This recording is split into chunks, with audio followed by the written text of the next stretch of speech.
सारी का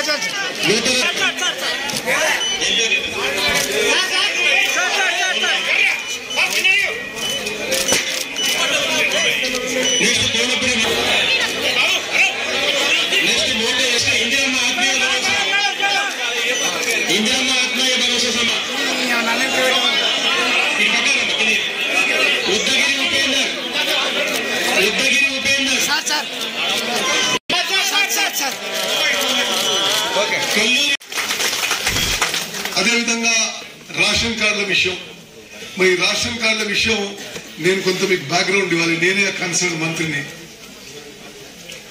గత 10 ఏళ్లుగా బీఆర్ఎస్ ప్రభుత్వంలో ఉన్న 10 ఏళ్లుగా రేషన్ కార్డులు రాష్ట్ర వ్యాప్తంగా ఇవ్వలేదు. ఎక్కడో హుజురాబాద్ లో బై ఎలక్షన్ ఇస్తే కొన్ని రేషన్ కార్డులు ఇచ్చిండ్రు, మునుగోడు బై ఎలక్షన్ అయితే కొంత రేషన్ కార్డులు ఇచ్చిండ్రు, కానీ రాష్ట్ర వ్యాప్తంగా ఇవ్వలేని విషయాన్ని మనం చేస్తున్నాం. ఈరోజు తెలంగాణ రాష్ట్రంలో 90 లక్షల రేషన్ కార్డులు ఉన్నాయి. దాని ద్వారా లబ్ధి పొందే నా అక్కలు చెల్లెళ్ళు నా అన్నలు తమ్ముళ్ళు 2,81,00,000 మంది. 10 ఏళ్ల పాటు మీకు కొత్తగా రేషన్ కార్డులు ఇవ్వడం కానీ అదనపు కుటుంబ సభ్యులను రేషన్ కార్డులో చేర్పించుకునే అవకాశం ఇవ్వలేదు కదా బీఆర్ఎస్ ప్రభుత్వం చెప్పింది మనం చేస్తున్నాం. మా ప్రభుత్వం వచ్చిన తర్వాత గౌరవ ముఖ్యమంత్రి రేవంత్ రెడ్డి గారు, గౌరవ ఉప ముఖ్యమంత్రి బట్టి విక్రమార్క గారు, మంత్రులందరూ కూడా నిర్ణయం తీసుకుని రాష్ట్రంలో అర్హత ఉండే ప్రతి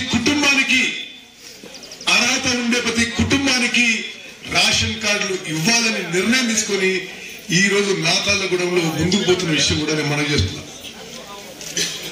మీరు గమనించాలి, కొత్త రేషన్ కార్డులు ఇవ్వడమే కాదు, గత 10 ఏళ్ల పాటు పాత రేషన్ కార్డులో అదనంగా మనం కుటుంబ సభ్యులు చేర్పియాలన్న అవకాశం లేకుండే, కొత్తగా పెళ్ళైన వాళ్ళకి సపరేట్ రేషన్ కార్డు అవకాశం లేకుండే, అది కూడా కల్పిస్తున్నాము. రాష్ట్రంలో అర్హత ఉండే చివరి వ్యక్తికి రేషన్ కార్డు వచ్చే వరకు ఈ ప్రక్రియ కొనసాగుతుందని చెప్పి నేను మీ అందరికీ మనం చేస్తున్నాను. ఈరోజు నాతాళ్లగూడెంలో మరి 96 కుటుంబాలకి కొత్త రేషన్ కార్డులు ఇస్తున్నాం.